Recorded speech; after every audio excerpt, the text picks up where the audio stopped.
Long ago, before the names of rivers were written, before the mountains stood so tall, the earth was still soft, still listening.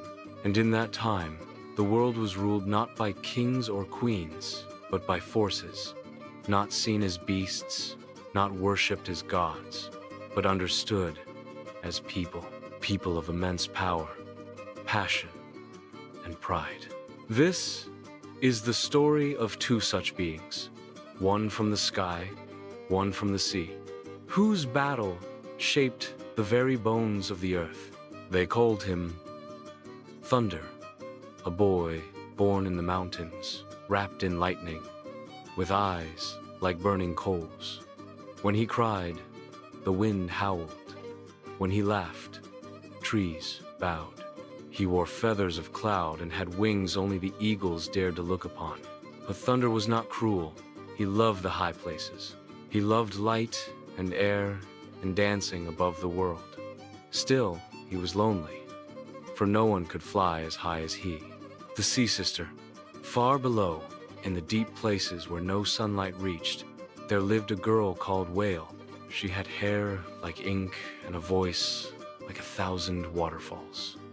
Her footsteps rippled tides across continents. She was graceful, slow, and strong. She carried generations on her back, fish, secrets, and forgotten dreams. And she, too, was lonely. She longed to see the sky, to rise, to breach. But whenever she came close to the surface, something pushed her back down. A pressure, a presence, thunder. One morning, Whale rose higher than ever before, breaching into the light, flinging water into the air like silver arrows. The people of the coastal tribes saw her and cheered. "She is the mother of the sea," they cried. "She brings the fish. She brings the tides." But above, Thunder saw only a challenge. He thought, "She threatens my skies. She tries to rise where only I belong." And so he came, wings spread wide, thunder crashing with each beat, and dove from the heavens like a spear of rage.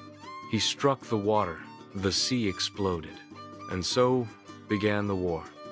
For days they fought, not as beasts, but as people with the weight of nature behind them. Thunder would swoop and roar, hurling bolts of fire across the ocean, tearing trees from cliffs. The whale would rise and crash, calling tsunamis to defend her, shaking the land with every slap of her mighty tail. Their battle split forests, carved valleys, and shattered mountains. The humans, small, caught between sky and sea, fled to the high grounds. They wept, they prayed, they begged. "Please, you are both mighty, but this land will not survive your pride." At last, Thunder paused, hovering above a ruined mountain. He looked down and saw the shattered homes, the drowned villages, and the broken wings of birds who could no longer fly. And Whale, floating amid the foam, saw the schools of fish gone astray, the coral crushed, and the quiet she had once loved now boiling with rage. They met, not in fury, but in silence, face to face.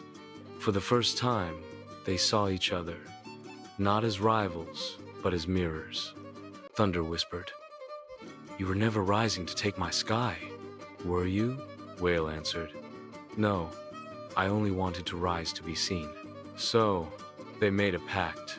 Thunder would return to the peaks, only visiting when his storms were needed to bring rain, to crack the silence. Whale would stay in the depths, rising only with the moon to feed the sea, to sing her songs.